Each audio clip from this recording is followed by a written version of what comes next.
बहस मुबाहिसा चल रहा है भाई। शान मसूद एक जिसकी 28 की एवरेज है, उसको कप्तान बना दिया। फिर एक बात आ रही है कि जिसकी थी एवरेज वो जब कप्तान बना तो क्या रिजल्ट आए, फलाना ढिमकाना।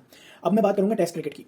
टेस्ट क्रिकेट पहली बात तो ये है हमारी आवाम देखती नहीं है, तो हम फिर स्टैट्स का ही सहारा लेते हैं। अब बात करते हैं कि भाई टेस्ट में मेरी तो इतनी एवरेज है। देखें, अगर पाकिस्तान के फट्टा विकेटों के अगर मैं स्टैट्स निकाल के उनको वैल्यू देने बैठ जाऊँ ना, तो फिर मेरे ये 17-18 साल क्रिकेट में लगाने का कोई फायदा नहीं है। अगर मैं इन बेसिस पे जज करूँ प्लेयर्स को, मैं जज करता हूँ प्लेयर्स को कि वो जिस कंडीशन में खेले।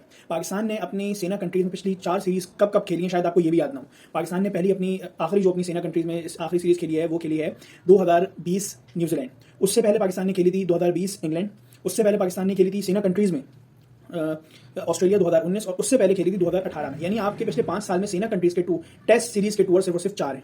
अब मैं इसी पे ही बात करूंगा। अच्छा, अब सेना कंट्रीज में मैं क्यों इतना ज़्यादा जोर दे रहा हूँ, क्योंकि वहाँ पे रन बनाना इतना आसान होता नहीं है। तो जिन्होंने बनाए हुए हैं उनकी फिर बात की जाती है। अब बात कर लें इन टेस्ट सीरीज के रिजल्ट्स की कि पाकिस्तान यहाँ पर रन बनाना क्यों मुश्किल है।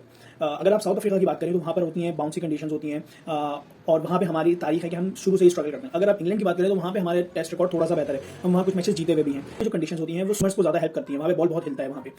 अगर आप बात कर लें न्यूजीलैंड की तो वहाँ पर भी यही सेम कंडीशन है। वहाँ पे साउथ अफ्रीका और इंग्लैंड वाली कंडीशन होती है, लेकिन ज़्यादा बॉल हिलती है वहाँ पे। अगर आप बात कर लें, अगर ऑस्ट्रेलिया की बात कर लें तो वहाँ पर होती है जो ग्राउंड होता है वहाँ पर वो सख्त होता है।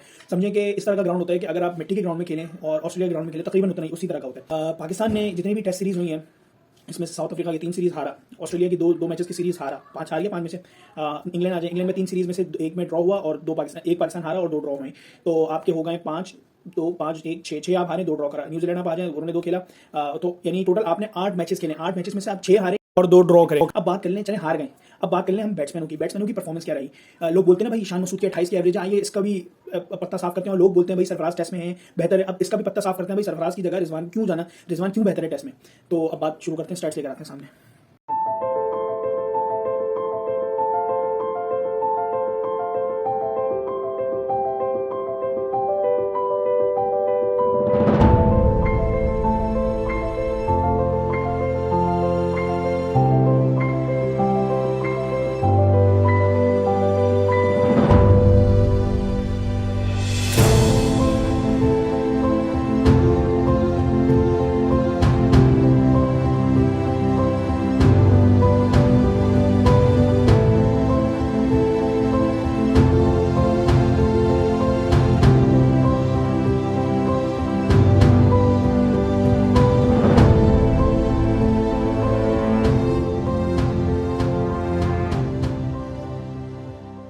अभी जो आपने पीछे स्टैट्स देखे हैं उसमें सबसे ज्यादा एवरेज आपको पता है किस बैट्समैन की हमारे पास, जितने भी टॉप के बैट्समैन सबसे हाईएस्ट एवरेज किसकी है, मोहम्मद रिजवान की 89 की। उसके बाद किसकी है, बाबर आजम की 83 की। उसके बाद किसकी एवरेज है, शान मसूद।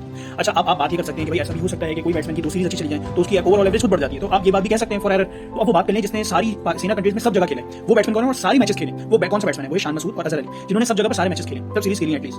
अजहर अली ने एक मैच नहीं खेला था। तो आपको पता है जिसने चारों जगह सीरीज खेली उसने हाईएस्ट एवरेज की। अगर बाबर आजम खेल जाते हैं तो शायद आप कह सकते हैं वो टॉप पे आ जाते हैं, लेकिन आपको पता है कौन है, शान मसूद 59 की एवरेज है। उसके बाद कौन है आपके पाकिस्तान के टेस्ट मैचेस का बेस्ट बैट्समैन, अजहर अली।